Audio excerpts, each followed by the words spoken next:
এক মাহৰ আগৰ পৰা কাজিয়া বেচাল কৰি বহুত বেছি আশা লৈ আমি আহিছোঁ এক্সকাৰ্ছনলৈ বুলি কলেজৰ পৰা নৰ্থ ছিকিম।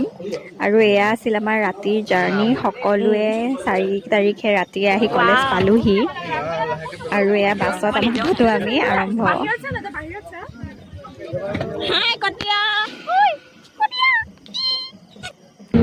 এয়া গাড়ীতে শুলে বাছত, যিহেতু আমি ৰাতি ওলাইছিলোঁ গুৱাহাটীলৈ। এয়া গুৱাহাটী ষ্টেচন আহি আমি পালোহি। ইয়াৰ পৰা আমাৰ ৰাতিপুৱা ট্ৰেইন আছিলে শিলিগুৰিলৈকে, নিউ জলপাইগুৰি। তাৰ পৰা আমি এয়া ট্ৰেইন জাৰ্ণি ষ্টাৰ্ট কৰিলোঁ। বহুত বেছি ভাগৰ লাগি আছিলে, কিন্তু এটাই ভাল লাগিছিলে লগৰখিনিৰ লগত তেনেকৈ ওলাইছোঁ ন, সেইটো এটা বেলেগ এটা এক্সাইটমেণ্ট আছিলে। সেইকাৰণে গোটেই জাৰ্ণিটো আমি এনজয় কৰিলোঁ আৰু সেয়া অলপ অলপ স্মৃতি ৰাখিবলৈ চেষ্টা কৰিছোঁ ভিডিঅ'ৰ জৰিয়তে।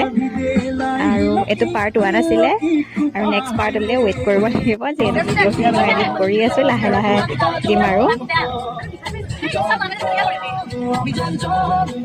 Thanks for watching for part 1.